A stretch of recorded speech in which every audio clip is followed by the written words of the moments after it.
Okay, welcome everyone. Thank you so much for joining this session, the Creator-Led Growth Blueprint here at Pipeline Summit. My name is Sarah McConnell. I'm the VP of Demand Generation here at Qualified, and I'm so excited to be joined today by Corrina.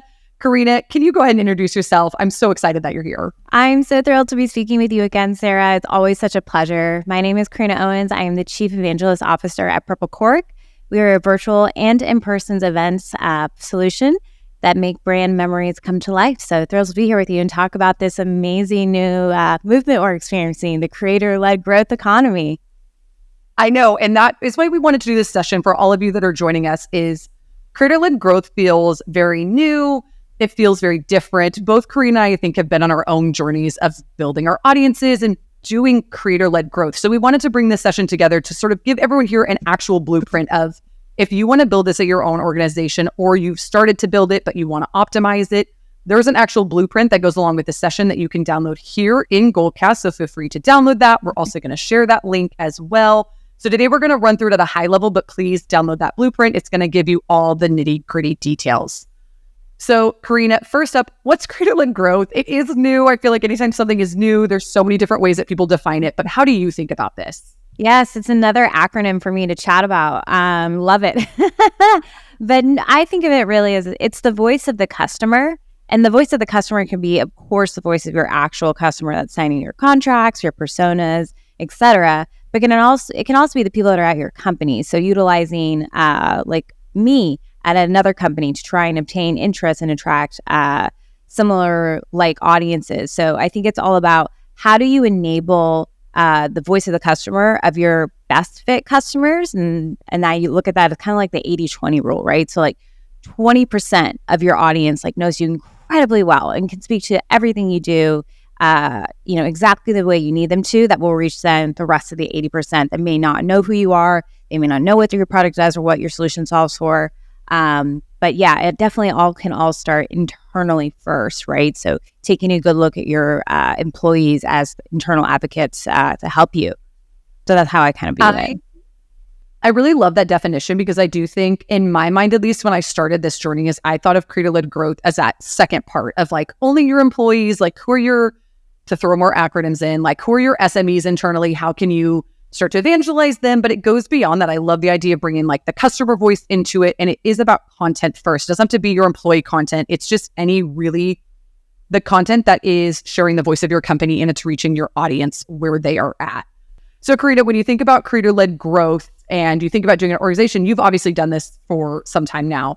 What are some of the benefits of it? Like, we know it's going to help drive brand awareness. We know it gives sort of an authenticity to your company. We know it helps activate your employees. But when you think about that, like, why are these drivers important? Like, why does this matter to you in your organization? Yeah, it's definitely a kind of I didn't coin this phrase, but a great colleague of mine coined it well. He said, it's not just doing more with less, it's doing less better, right? So it's it's definitely about utilizing, to your point, your subject matter experts that already exist internally, that know your product and company and solution inside out. And you don't need to have this huge overarching like content campaign, if you will, like to start and begin. I think starting off small and testing and doing a lot of research about, hey, where are those, virtual watering holes that my audience is living in, and starting to engage with the content that they're participating in, or even the threads and channels that they may have questions on. So like take Reddit, for example, there may be, and there has been, I've seen in many of my companies, there's a lot of questions about my product. And I'm a marketer, of course, I know how to answer them. So you can start small with little things like that before you actually start to do your own content where you're posting on all these different channels and platforms. So I think that I would look internally, again, to find like who's currently speaking about this subject or this product line well, and then start to make sure that they're aware of where the clients that you're trying to reach, where are they actually getting their content from, and then making sure that you have somewhat of a presence with your subject matter experts internally there. Totally. And I think for me too, as far as like creator-led growth and what it's helping driving beyond these things that are on this slide here, is all this matters because of pipeline. To your point, Corrina, like all of these efforts, all this stuff that you're going through, obviously this entire event today is about driving pipeline for your organization. It's getting harder. It's definitely harder to drive pipeline. And this is something that's going to help you drive pipeline in a really authentic way by telling your company story through the voice of your customer, through the voice of your subject matter experts. Okay, so let's get into the good stuff here, which is the actual blueprint. So first step is you're strategizing your creator-led growth. And I think you just touched on some of this, Corrina, which I appreciate. But when you're thinking about setting up the strategy, the first steps, what are some of the things that you think about when you're setting up your creator-led growth strategy? So I definitely think, having that buy-in first is incredibly important, right? So if your executive team top down is not bought into the team doing this, it's probably going to get really hard to get launched off the ground. But you don't need to have a ton of people to do this with. I would select maybe a handful of people that you feel confident in and make sure that they are aware of what they're talking about and that they also, again, have that research. And that could be by listening to customer calls or doing third-party research, validating what you're saying. I mean, even using your own first-party intent data research, I think that gets so underlooked. And that can be both with like your website that is facing LinkedIn, your social channels. That could even be, a product. So there's so much you can learn about your own audience when you're then having your SMEs or your creators inside your company go out and push out the message. So I would say before you even think about engaging, just make sure that you feel very confident with who's speaking and that they have all the tools and resources they need to speak to those different problem areas and topics and personas. I totally agree. And one of the things I think here on this slide that I really like when I think about strategizing, because I think I sort of stumbled into creator-led growth without even realizing I was doing it. I was just posting on LinkedIn things that came to my mind and then realized like this is actually something that's really important. But I think that third bucket of engaging, I think I spent so much of my initial time when I started stepping into creator-led growth and thinking about how myself as a subject matter expert can add some value to my organization and to my peers was the engagement part. Like I was just posting out there, but I didn't spend the time researching other people's posts, engaging with them, asking questions. And when I did that, I started to see that improve so much more. So I think from a strategic perspective, it's not just about creation, it's about going out and interacting and engaging with people that are also in your circle. So I think if you're new to this, you're thinking about your strategy, don't forget that part. I think it's so, so vital. I think that's a perfect one to like highlight, pinpoint, and put it on a Post-it note on your laptop, because that is just so crucial, because that's truly showing that give versus get mentality. So I would highlight that and have that on a Post-it note on your laptop. I think that's perfect, Sarah. Totally. Okay, so we're talking about our strategy. Next on operationalizing it. You've got your strategy all set up. Now it's time to start thinking about how do you operationalize this. I love this here is set up in like do's and don'ts. And I think the thing that stands out the most on this slide, as it's to everyone, is AI, because that's such an important topic right now. It's said so frequently. So obviously you can use AI with creator-led growth. But I think one of the things we're calling out here is you can integrate it into your strategy. That's a total do. It's just going to become so commonplace. But what you don't want to do is hinge your entire strategy on this and don't not verify what's coming out of there. You still need that human component. So I'm curious, Corrina, how do you think about the do's and don'ts when you think about creator-led growth in AI?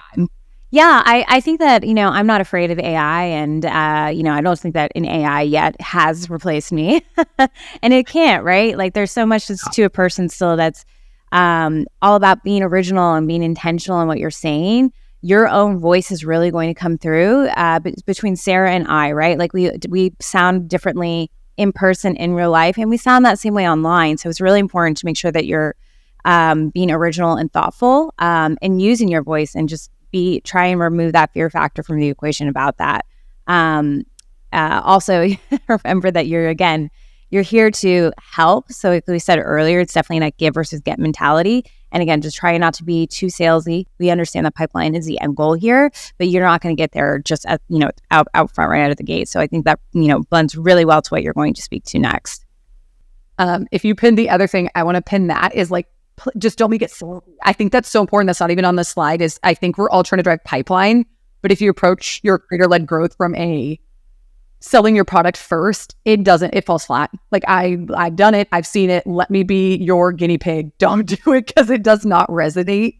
The other thing here I want to touch on really quickly is the internal messaging first. One of the things we did at Qualified that I thought was so important is our team set up we call it our Qualified Influencers channel, which is a very broad term, but it was a place that people who wanted to help with creator-led growth or wanted to be involved in this, we could run our messaging past each other and say hey, what do you think about this? Does this work?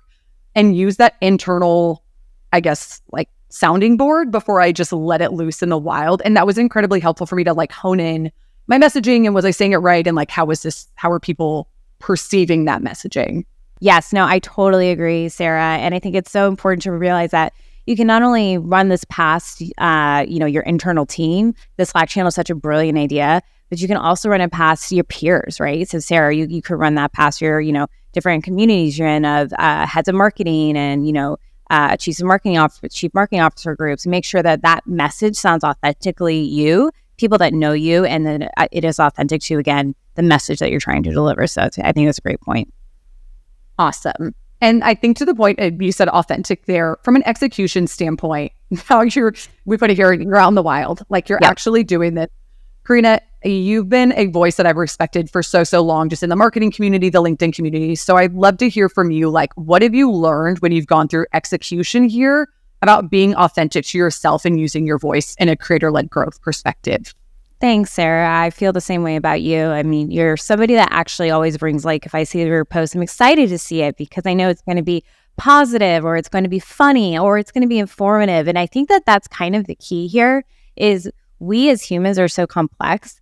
So there should never just be this like copy paste, like feeling type of formula to your post. Like it should be varied. It should be differentiated. So I think that what I've found is that posting about different problem areas, but also all incorporating different aspects of my personality and my life and things that I know people will get a relief from, a reprieve from their day are going to be really helpful. So make sure to not always be posting, like, consistency is key, but don't always post exactly the same thing because that's going to start to come through as very like, okay, just like we can sniff out a cold email, we can now sniff out that this content is being like pushed at us for very specific reasons. So varying your content, but making sure that it's like just very real to you and who you are so people get to know you as a person and trust and believe in the content that you're creating and putting out. Absolutely. And to wrap things up here, everyone, I will remind there is the blueprint. So if you want to dig into any of these points, there is so much more goodness in that blueprint. Reporting. The one thing that I really want to emphasize here is once you're reporting on creator-led growth, there's nothing new here. Like you don't need to go out and buy some fancy new tool. You don't need to add this whole new dashboard. Whatever you're currently measuring from a brand awareness standpoint, a pipeline generation standpoint, how are your deals progressing? Set those baselines when you start a creator-led growth program and just see how it impacts it. You don't need to overhaul your entire reporting structure. You want to just use the same benchmarks and the same data that you were measuring before and just see how it's lifting those. Corrina, do you measure anything different or how do you think about this? Nope, that's exactly right. And I think you just make sure that you set your audience up for success. So if you're measuring content through UTMs, make sure that you have specific UTMs for the creators, right? And again, if you're having an impact in part of a deal, maybe your name gets mentioned on a call or a free text form. It's the same thing. You're not reinventing the wheel here. Just keep doing what has been working for your business as far as an ROI perspective, and just think about how you can position into the creator-led growth perspective. Absolutely. So that's it, folks. That is Creator-Led Growth Blueprint. Corrina, thank you so much for joining us and sharing.